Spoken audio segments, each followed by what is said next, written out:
Bueno, la idea es responder en este video la pregunta: ¿cuál es el principio de la sociedad? Una pregunta que he intentado responder varias veces en este canal por medio de varios videos que le he dedicado. La idea es en este caso tocar el texto La ciudad antigua de un señor llamado Fuster de Coulanges. Creo que esa es la manera de pronunciar su nombre. Voy a intentar comentar las dos primeras partes de este texto bajo la luz de Bachofen, que es un jurista muy conocido por haber escrito un libro que también he comentado ya en este canal, llamado El Matriarcado. El texto se enfoca principalmente en dar a conocer el inicio y el desarrollo de las ciudades antiguas, lo que son por ejemplo Italia, Grecia, la India y demás, enfocado principalmente en Roma, y yo voy a orientarme en Roma también. Entonces primero toca hablar de la familia. La familia es el organismo más básico de asociación. El origen y su principio, dice Coulanges, no es el sentimiento de equidad o el de justicia. El principio de la familia no tiene que ver con esto, ni tampoco tiene que ver con un sentimiento de amor o de afecto entre los integrantes. También dice que no es la fuerza física o la coacción lo que integra a la familia o lo que funda la familia. Para este autor, ese elemento principal y primero es la religión. La religión es aquello que le da unión a la familia y le da continuidad a la familia. La unión es garantizada mediante leyes constitutivas de carácter religioso que han sido cristalizadas por rituales y cultos.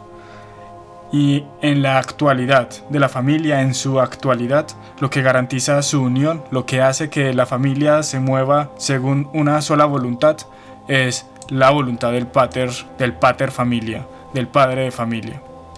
Y la continuidad de la familia es gracias principalmente a la herencia, que es un factor importante, va a ser un factor muy importante a lo largo de este video. La herencia tanto de los bienes como del hogar y del culto.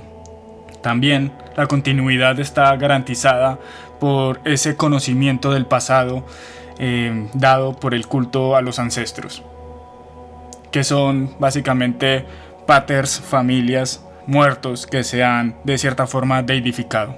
Coulanges se pregunta: ¿a quién pertenece la autoridad primera? ¿Al padre? Y la respuesta que da es no. Hay algo en cada casa superior al mismo padre: la religión doméstica, el dios que los griegos llamaban hogar señor y que los latinos designaban lar familia pater. Se refiere a estos antepasados ya mencionados, muertos divinizados y que están vinculados al hogar. Se les daba sacrificios, incluso se les alimentaba en ciertas partes y también se les obedecía. Por ahí parece que ha comenzado el sentimiento religioso. Quizá en presencia de la muerte ha sentido el hombre por primera vez la idea de lo sobrenatural y ha querido esperar en algo más allá de lo que veía, dice Fuster de Coulanges. La religión familiar no solo consta de estos antepasados, al culto de estos antepasados, sino que también hay un culto al fuego del hogar. Esto a mi parecer es de lo más interesante de esta religiosidad. El fuego del hogar, como había dicho, se adoraba, se le mantenía puro, también se le mantenía encendido, no se podía apagar este fuego. Hay una diosa griega que tiene el nombre de Hestia. Esta diosa es básicamente este fuego del hogar, es la diosa del hogar, y en Roma se le conoce como Vesta. Esta diosa es la primera en ser invocada antes de rendir culto a cualquier otro dios. Está presente desde que haya fuego en los altares y en el hogar, que el hogar es básicamente un altar también. Dice Coulanges: no solo se le pide la riqueza y la salud, se le ruega también para obtener la pureza del corazón, la templanza, la sabiduría. De cierta forma, según él, es la diosa de un orden moral. Se puede encontrar tanto un fuego natural, llamémoslo así, fuera del hogar, que es caprichoso y es desordenado y caótico, mientras que este fuego que se encuentra en el altar es un fuego mesurado, limpio, puro, ordenado. Esta diosa es virgen, es una diosa casta. Lo mismo podríamos decir del hombre. Hay un hombre fuera del hogar que es un hombre, llamémoslo salvaje, mientras que el hombre adentro del hogar, que el hogar viene siendo un principio organizador, siendo esta diosa pues una diosa del orden moral, como dice Coulanges. El hombre del hogar es un hombre mesurado, un hombre casto, Y no solo en ese aspecto, este fuego del hogar es análogo al ser humano, sino que también este mismo fuego nace, crece y se muere. Y por tanto hay que mantenerlo siempre encendido. Y no solo encendido, sino no dejar que se corrompa. Hay que encenderlo de cierta forma, hay que mantenerlo encendido con ciertos troncos y con ciertos rituales, sacrificios y demás. Cowlange nos da una conjetura de cómo estas dos religiones, tanto la religión, el culto a los antepasados y el culto a este fuego del hogar, se complementan. Cowlange sugiere que el fuego estaba para honrar al antepasado.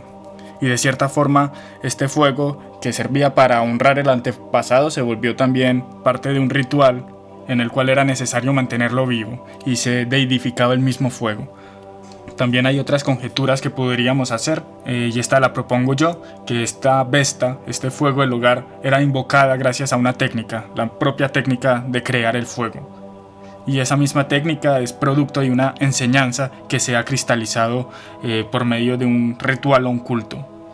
Honrar al antepasado es también obedecer esos cultos, estos rituales. Y esos rituales estaban en función de los intereses de la familia como una unidad que tenía que ser mantenida. Y según esta función, el orden moral, el comportamiento, se vuelve supremamente importante, además del fuego en su uso práctico. Porque mantener el fuego encendido era, de cierta forma, someterse a una disciplina y a un orden. Porque en la medida en que mantengo el fuego, es por medio, pues, como había dicho, de una técnica, de un modo de operar. Y ese modo de operar se debe recordar constantemente. Y esto nos lo obliga la misma naturaleza del fuego, que tiende a apagarse o tiende a corromperse, a morirse. Por tanto, si el fuego se mantiene encendido, es porque se mantiene practicando dicho ritual, dicha técnica. El hogar era en sí mismo un altar. Y además el hogar era como una especie de zona que nos protegía del caos de la naturaleza, y nos ofrecía un recinto de orden. Y ese recinto de orden, por tanto, era sagrado. Dice Mircea Eliade en Sagrado y Profano: instalarse en un territorio viene a ser, en última instancia, el consagrarlo. También dice: al organizar un espacio se reitera la obra ejemplar de los dioses. El orden aquí es un objeto religioso. Se venera y se cultiva el orden. Es como si el orden fuera traído por los mismos dioses o por los héroes civilizadores, en este caso los lares, los antepasados. Mantener el orden es, por tanto, refundar constantemente el hogar. Dice Eliade: no carece de interés el observar que el hombre religioso asume una humanidad que tiene un modelo transhumano trascendente. Solo se reconoce verdaderamente hombre en la medida en que imita a los dioses, a los héroes civilizadores o a los antepasados míticos. El ritual, por tanto, es una especie de actualización de una obra fundadora, una imitación de dicha obra fundadora.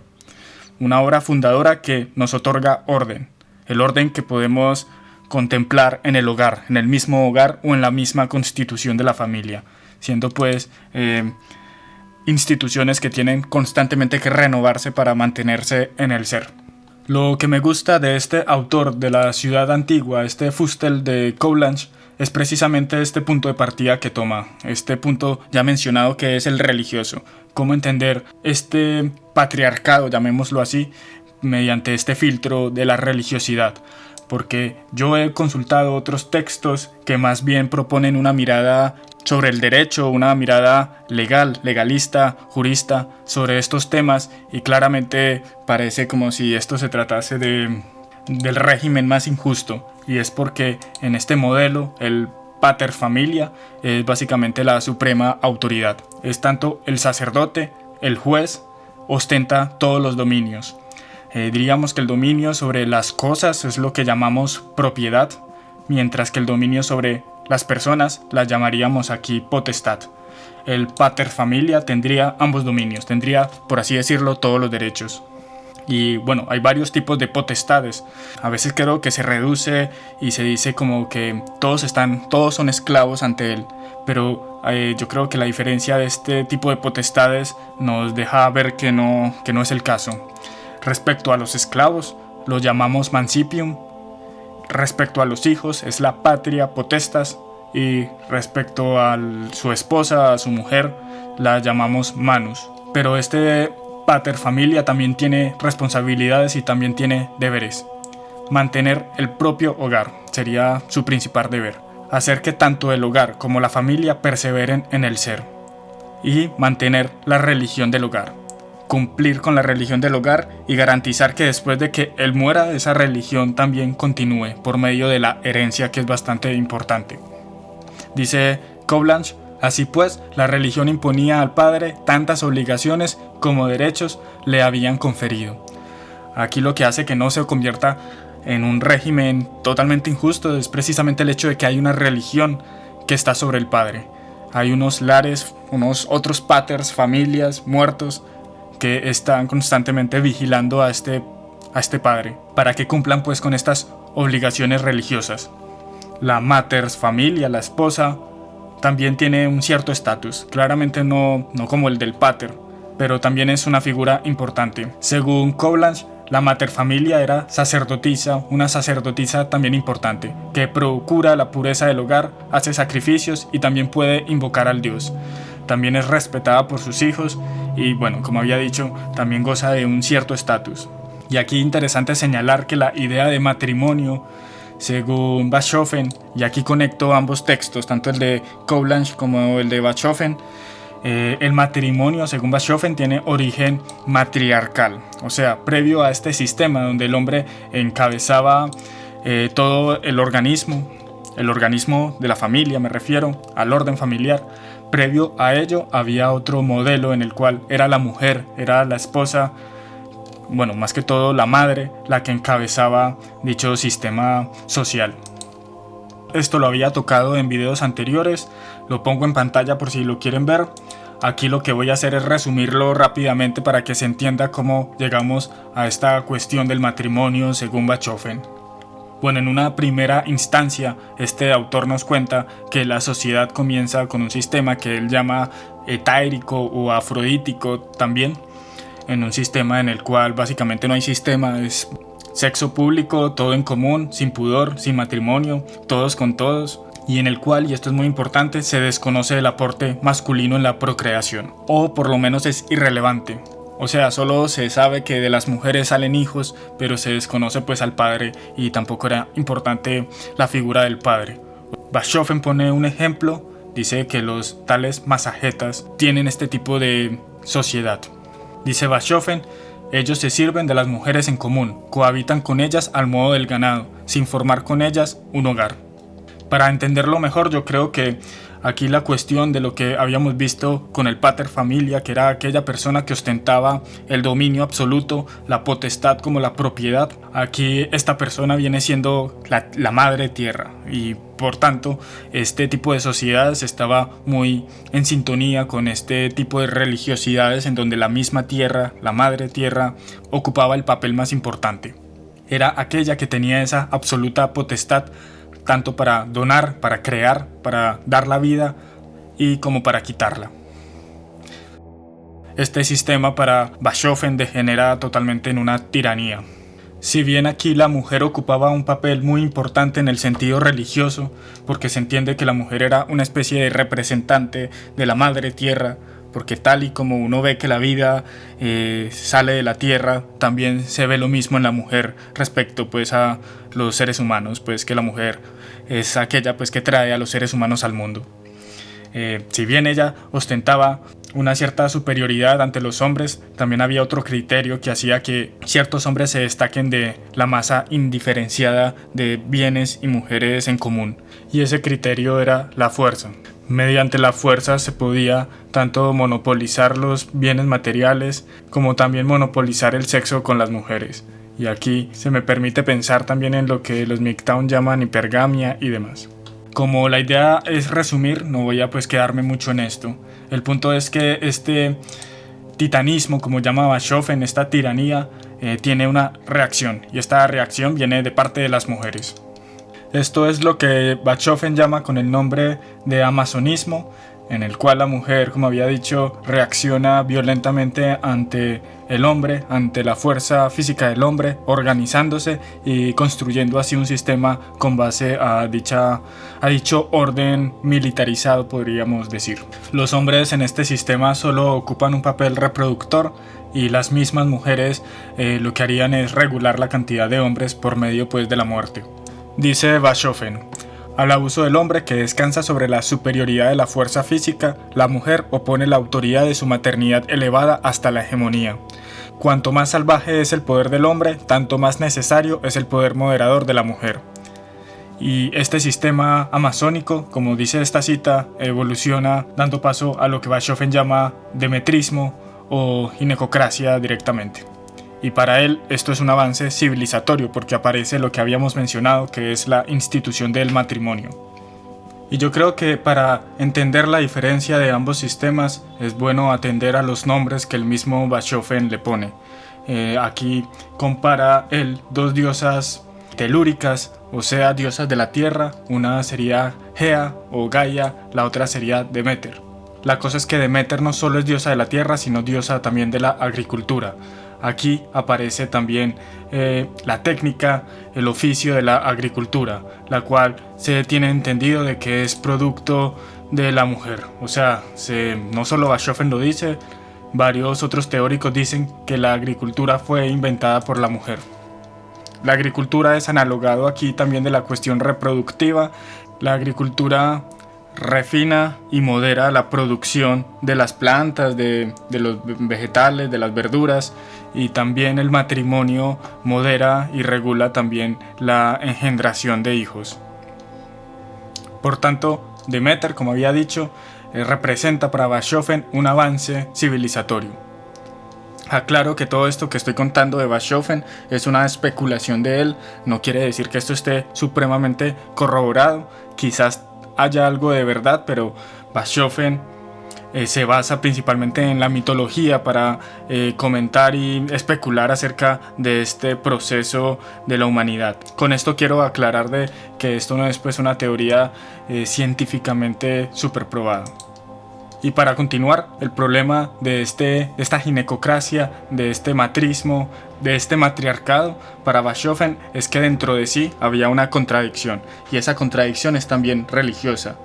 La contradicción es que el matrimonio atenta contra un derecho anterior, contra un derecho más primordial, contra un derecho exigido por esta madre tierra, por Gea en este caso. Es atentar contra ella por medio pues de esta regulación. Dice Bachofen: la unión matrimonial es extraña y verdaderamente hostil a la ley natural de la materia. La exclusividad del matrimonio perjudica el derecho de la madre tierra. También dice: el principio demetriaco aparece como un perjuicio para uno opuesto originario, y el matrimonio como violación de un mandato religioso. La mujer no fue dotada por la naturaleza con los atractivos sobre los que domina para marchitarse en los brazos de un único hombre. La ley de la materia rechaza toda limitación, odia toda traba y considera aquella exclusividad como un pecado contra su divinidad. Bueno, aquí Bachofen lo que quiere decir es que hay un principio afrodítico, lo llama de esa forma, que disona con este principio demetriaco. Y hubieron sociedades que intentaban de cierta forma armonizar dichos principios. Sociedades, por ejemplo, en las que la mujer antes de casarse tenía que sostener relaciones sexuales con todos los hombres de la familia del hombre, del marido, del futuro esposo. Y ya después de haber sostenido sexo con todos ellos, ahora sí podría casarse, se podría entregar a él. Y la razón de esto, como había dicho, era que la tierra, esta diosa tierra, esta madre tierra, ostentaba ese derecho fundamental. Ella era la principal sujeto de derechos en este sistema. Mientras que en este nuevo sistema patriarcal que estoy exponiendo, el primer sujeto, aquella persona que ostenta los derechos más fundamentales, no es el pater de familia actualmente existente, sino que principalmente son estos lares pater, estos dioses del hogar. Y el pater familia existente es el sacerdote de estos paters. O sea, aquí la propiedad y la potestad le pertenece primero a los lares, al dios de la familia. Y el padre de familia es aquella persona que conoce la voluntad y la ordenanza de este pater, de este antepasado. En el sistema matriarcal, según Bachofen, ocurría lo contrario. La mujer era la representante humana de la diosa madre. y el mandato de la diosa madre era procrear, era sostener sexo, era liberalidad respecto a las pasiones, que esto es lo que llama Bachofen el derecho natural, o lo entiende más bien derecho de la tierra también. El cambio con el patriarcado es que ya no es el derecho de la tierra quien gobierna. No es el individuo viviente en la actualidad quien ha establecido su derecho sobre la tierra, es el dios doméstico. Dice Fuster de Coulanges, muy a la par a Bachofen, no fueron las leyes las que garantizaron el comienzo del derecho de propiedad, fue la religión. Aquí la propiedad, este derecho de propiedad, implica un paso importante para la humanidad, según tanto Fuster de Coulanges como Bachofen. Según Bachofen, la propiedad ya implica una artificialidad, no es un hecho natural, por así decirlo, no se sigue de una cierta liberación de oxitocinas, como en el caso de el parto, en donde se libera esta hormona y esta hormona pues construye un vínculo entre la mujer y su hijo. Aquí no existe o aquí no se contempla esta inclinación natural hacia los hijos de esta forma. Aquí la cuestión es la adopción, o lo que podríamos llamar la agnatio, que es ese reconocimiento que hace el pater familia, el padre de familia, sobre las otras personas, ya sea a sus hijos o a su esposa o a los esclavos o demás. Aquí deja de ser relevante el parentesco sanguíneo. Aquí lo relevante es precisamente este ritual incluso de reconocimiento. Podríamos decir que tanto el derecho de propiedad como la adopción o la agnatio sería producto de un hecho institucional, del que se sigue un poder deóntico, o sea, una obligación. Dice Bachofen, la íntima relación del niño con el padre, la abnegación del hijo para con su progenitor exige un grado de desarrollo moral más alto que el amor materno, esta misteriosa fuerza que penetra a todo ser de la creación terrestre. Después de brillar aquel, después se muestra su poder.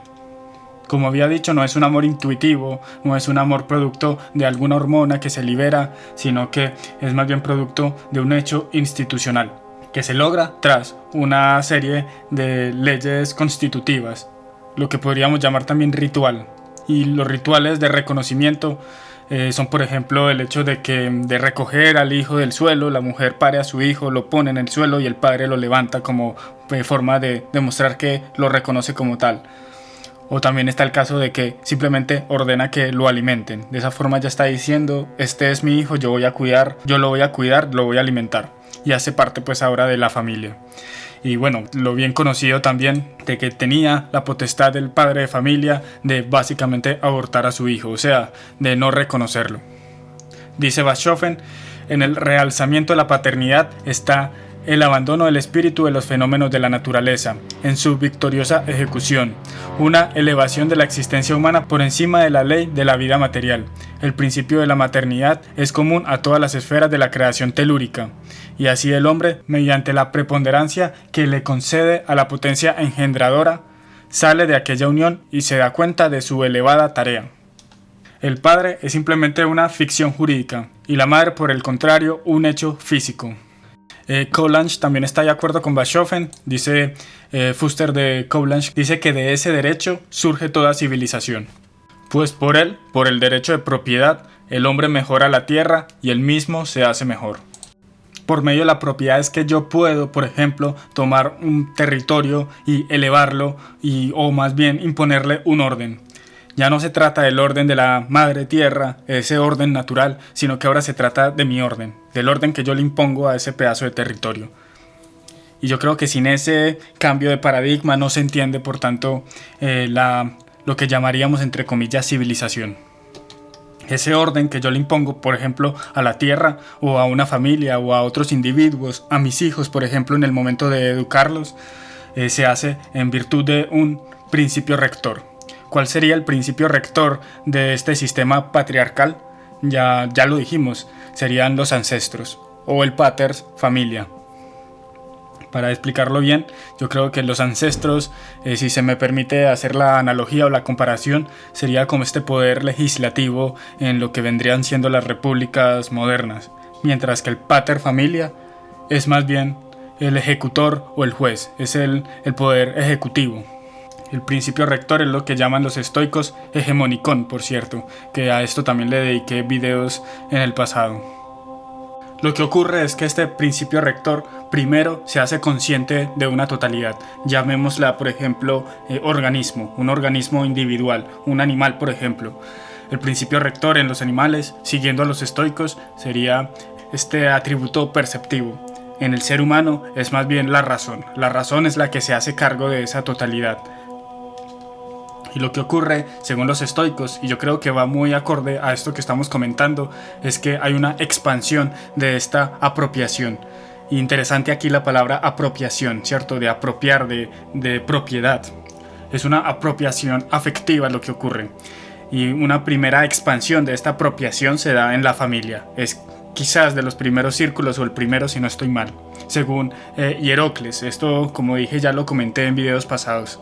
Y esa nueva unidad, llamémosla familia, también es conducida, es movida por un principio rector, que en este caso es el Paters o el Lar, el dios Lare Pater. Y esa familia puede seguir creciendo, puede seguir aumentando esos círculos concéntricos. Tenemos, por tanto, lo que Fuster de Coblach llama la curia, que la curia no es sino un grupo de familias que también se unen los paters de dicho grupo de familias y establecen una comunión y también la adoración de un dios. O sea, análogo a como es la familia, también es la curia, pero mientras que la familia es un culto común de individuos, la curia es un culto común de familias. Y ese culto común de familias también tiene asimismo un paters, por así decirlo, o un sacerdote, que es el que cuida dicho culto, dicho dios de esta curia. Y podríamos seguir avanzando, llegamos a la tribu. La tribu viene siendo exactamente lo mismo, un grupo de curias con también un principio rector que vendría siendo otro sacerdote que se encarga de cuidar el culto del dios común de toda la tribu. Eso mismo ocurre finalmente con la ciudad. La ciudad es un grupo de tribus que se ordenan también bajo un dios, los famosos dioses del Estado romano que conocemos. La familia, por tanto, sería ese patrón que se va replicando, ampliándose como de manera fractal. Es muy curioso aquí la palabra patrón, muy semejante pues a paters. Yo creo que hay una relación importante. El punto es que aquí creo que ocurre lo que los estoicos llaman oikeiosis. Principalmente el ya mencionado Hierocles, yo creo que es el filósofo que mejor comenta este proceso de la oikeiosis, por el cual se va ampliando mediante círculos concéntricos esa afinidad, esa apropiación afectiva, esa familiaridad, que también es una palabra con la cual se intenta traducir la oikeiosis. El primer círculo, lo más básico, vendría siendo el individuo, después la familia. Podríamos continuar aquí siguiendo también a Coblach, la curia, la tribu, hasta llegar a la ciudad. Y podríamos continuar incluso hasta llegar a toda la humanidad, a todo el universo, si queremos. La ciudad, por tanto, sería un analogado más amplio de esta familia. Y si bien el paters de la familia era un sacerdote, la autoridad de la ciudad también es por tanto un sacerdote, el encargado de mantener el culto común y de realizar ese culto común. Y también suele identificarse con el fundador. Por ejemplo, en el caso de Roma tenemos a Rómulo, que no solo lo comenta Coblach en este libro mencionado, sino que incluso San Agustín en el libro La ciudad de Dios también habla de esta deidificación que tuvo Rómulo, porque no solo en su momento fue sacerdote, sino que tras morir fue deidificado como una especie de lare familiar, pero esta vez como una especie más bien de dios civil, que también va a tener otros nombres. También se le va a conocer a Rómulo bajo el nombre de Quirino, un dios de la guerra, y será incluso adorado y tendrá su templo y demás. Obviamente San Agustín no va a estar muy de acuerdo con esto. Él se va a quejar de que hayan deidificado a Rómulo, que vendría siendo, digamos, un principio rector, ¿por qué no? Un director, un sacerdote, un líder, un rey, que construyó una ciudad, y no deidificaron los romanos más bien a una especie de Platón, que es más bien un teórico, un contemplativo, un filósofo, que también construyó una ciudad, pero en su mente. En su mente y también en los textos, la famosa República de Platón. Pero ya esta opinión de San Agustín quizás la toqué después. El punto también es que si por tanto ese rey es un sacerdote e incluso tras morir puede llegar a ser un dios, la ciudad como tal, la ciudad física, la construcción urbana, en esencia y al principio era primeramente un templo y una fortaleza para defender a los dioses, un lugar en donde nos reunimos todos precisamente a celebrar y a ejecutar esos cultos comunes que nos unen en ciudad. Dice Coblance, la urbe era el lugar de reunión, el domicilio y sobre todo el santuario de esta asociación. Y ya de forma muy rápida voy a intentar resumir esta segunda parte del libro de la ciudad antigua, que toca las sucesivas revoluciones que tuvo este sistema que, como comenté, era una especie de sistema fractal, donde la familia era el patrón de dicho sistema. El problema, y yo creo que la parte más relevante, es que en este sistema habían personas que no estaban incluidas en él, y esas personas deseaban y ambicionaban también cierto poder. Por ejemplo, los plebeyos. Los plebeyos no tenían pues estos dioses comunes, no tenían pues dioses familiares, tenían pues una constitución distinta y poco a poco llegan ganando poder. Aquí estoy resumiendo pues bastante. Obviamente este proceso es largo y bastante interesante de hecho. Lo que logran los plebeyos y lo que logran estas sucesivas revoluciones es incluso lograr escribir la ley. Algo muy relevante, ya no es una ley, ya no es digamos un tesoro que se transmite por medio de la tradición, sino que ahora la ley está escrita. Y al momento de que está escrita también está a disposición de ser alterada, de ser cambiada, de modificarla, etc. Y quizás de las leyes más importantes que fueron afectadas fue la ley de la herencia. Esto el mismo Cicerón, si no estoy mal, en el libro de las leyes llega a comentarlo, de que esta ley tenía un papel fundamental en la religión y por eso era más bien objeto de los pontífices que de estas otras autoridades que no tenían pues que ver con lo religioso. Y era porque los bienes que se heredaban no solo se heredaban para beneficio y capricho pues del heredero, sino que también se heredaba con la responsabilidad que estos bienes conllevaban. Precisamente, como habíamos dicho, el hogar que era un templo, se heredaba a otro, digamos al primogénito del pater familia, para que éste llegue a ser el padre de familia que le reemplace. Tiene también que asumir toda la responsabilidad que tenía este padre de familia, que era básicamente un sacerdote, que hereda precisamente su templo. El régimen patriarcal, generado por esta religión hereditaria, a lo largo del tiempo se convirtió en el gobierno de la ciudad. El derecho materno cede ante el derecho del Estado, el ius naturale cede ante el ius civile, la madre acusadora representa el derecho material de la sangre. Y podríamos continuar porque es que la misma propiedad, la razón de propiedad sobre los objetos tenía siempre esta connotación religiosa, como he mencionado pues en todo el video. Esto también cambia. Dice Coblance, no pasó mucho tiempo antes de que él, se refiere al plebeyo, comprendió que la igualdad que tenía le podía servir para conquistar la que no tenía, y que, señor de sufragios, podía convertirse en señor de la riqueza. Aquí se refiere a esa igualdad de derechos que había conquistado, de derecho a la hora pues de legislar incluso, de derecho al momento pues de decidir gobernante, etc. Y por medio de esa igualdad logró buscar la forma de adquirir aquello por lo cual no era igual a los otros, y se refiere a la riqueza. En épocas anteriores aún se respetaba el derecho de propiedad, porque se basaba en una creencia religiosa, pero para cuando las revoluciones nos han llevado, estas viejas creencias han sido abandonadas y la religión de la propiedad desapareció. La riqueza ya no es tierra sagrada e inviolable, ya no parece un regalo de los dioses, sino un regalo del azar. Luego viene el deseo de apoderarnos de él, tomándolo de los que lo tienen, y este deseo, que antes hubiera parecido una impiedad, comienza a parecer legal. Ya no se ve el principio superior que consagra el derecho de propiedad. Todo el mundo se siente propia necesidad, y en esta medida su derecho. Dice Coblance, como resultado, la ciudad siempre fluctuó entre dos revoluciones, una que despojó a los ricos, otra que los devolvió a su riqueza. El interés de la política había cambiado.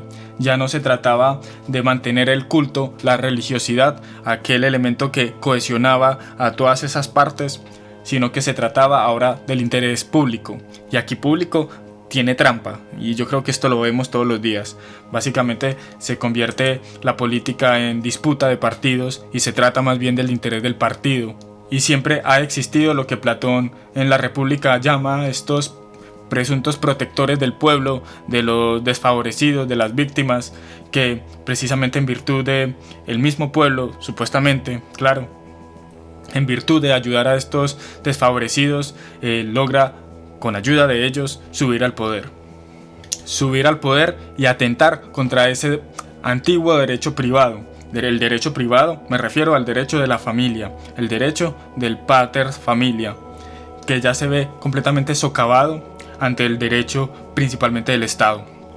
Lo que vemos es que hay dos esferas en conflicto. Esta primera, de la que hemos hablado al comienzo, que es la familia, la que ostentaba ese primer derecho, por así decirlo, con el Estado, que logra adquirir un poder tal para precisamente atentar contra esta primera esfera más pequeña, que es la familia. Dice Cobblanch: así la máxima fatal de que la ley del Estado es ley suprema fue formulada por la antigüedad. Se pensó que la ley, la justicia, la moral, todo tenía que ceder en interés de la patria. Y curiosamente este sistema patriarcal, semejante al supuesto hipotético sistema matriarcal de Bachofen, también se ve afectado por esta tiranía, o por lo menos por esta constante revolución entre una tiranía que presuntamente apoya a los débiles y una oligarquía que intenta mantener su poder y su riqueza. Y finalmente dice Cobblanch: sea cualquiera el sentido original de esta palabra, la palabra tirano, es indudable que no pertenecía a la lengua de la religión. No se la podía aplicar a los dioses, como se hacía con la palabra rey. Tampoco se la pronunciaba en las oraciones. En efecto, designaba algo novísimo entre los hombres, una autoridad que no emanaba del culto, un poder que no había sido establecido por la religión. La aparición de esta palabra en la lengua griega marcaba la aparición de un principio que las generaciones precedentes no habían conocido: la obediencia del hombre al hombre. Hasta entonces no había existido más jefes de Estado que los que eran jefes de la religión. Solo mandaban en la ciudad los que celebraban los sacrificios e invocaban a los dioses en favor de ella. Obedeciéndolos se obedecía a la ley religiosa y se hacía acto de sumisión a la divinidad. La obediencia de un hombre, la autoridad concedida a ese hombre por otros hombres, un poder de origen y naturaleza completamente humanos, todo esto había sido desconocido por los antiguos eupátridas. Solo fue concebido en el día en que las clases inferiores sacudieron el yugo de la aristocracia y buscaron un nuevo gobierno.